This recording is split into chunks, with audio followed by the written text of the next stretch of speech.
एक जंगल में एक शेरनी थी जो अपने बच्चे के साथ घूम रही थी। काफी दिन से कोई शिकार नहीं मिला था। अचानक उसे भेड़ों का जो झुंड थी वो दिखाई देता है। शेरनी खुश हो जाती है। शेरनी उस भेड़ों के ऊपर हल्ला करती है। एक भेड़े को उस पकड़ लेती है।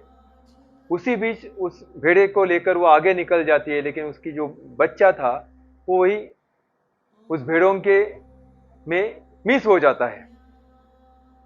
और जो भेड़े थे बाकी के वो भी देखते हैं कि शेरनी का बच्चा है, तो भेड़ के साथ वो भेड़ अपने साथ उसको लेकर जाते हैं।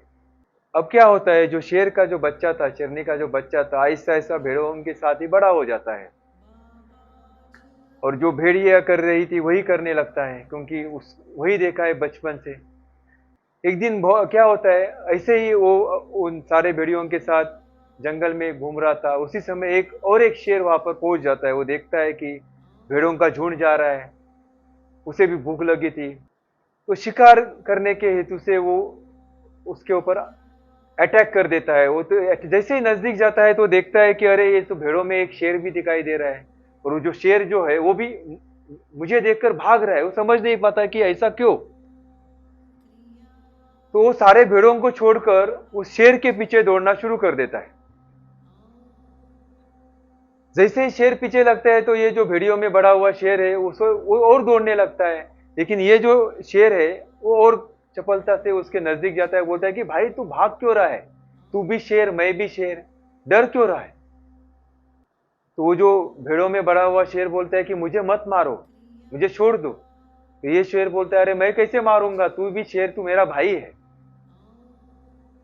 तो वो सुनने के तैयार नहीं और दौड़ने लगता है। तभी ये जो शेर था जो अभी आया हुआ था वो उसको घिसट कर तालाब के पास लेकर जाता है और दिखाता है, देख तेरा चेहरा देख। वो देखता है अरे मेरा चेहरा भी शेर जैसा ही है। उसे पता चलता है कि अरे मैं भी तो शेर हूं।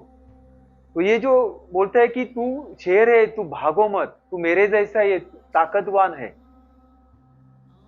और वो जो शेर था वो बोलता है कि तू जोर से आवाज निकाल, देख तेरा आवाज भी मेरे जैसा ही है। तो ये जो भेड़ियों में बड़ा हुआ शेर है तो जोर से चिल्लाता है, तो जो पूरा जंगल हिल जाता है।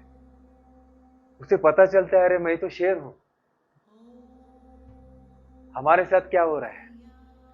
अगर हमको सक्सेस होना है तो अकेले जाना पड़ेगा, शेर की तरह। जो अपने अंदर के जो क्वालिटीज है उसको जानना पड़ेगा, उस क्वालिटीज के ऊपर काम करना पड़ेगा। खाली क्वालिटी जानकर कुछ नहीं होगा, उसके ऊपर तपना पड़ेगा। अगर हमारे ये क्वालिटीज है और हम खाली बातें करते रहेंगे तो कुछ नहीं होगा, समय निकल जाएगा। तो जो है उसको स्वीकार करके पहले अपने आप पर प्रेम करना जरूरी है। जब जब तक हम खुद के ऊपर प्रेम नहीं करेंगे, खुद के क्वालिटीज को रिस्पेक्ट नहीं करेंगे, तब तक हम किसी के साथ कोई अच्छा बर्ताव कर ही नहीं पाते। तो वही अपने आप से शुरू करना पड़ेगा, तो देखो जीवन बदल जाएगा।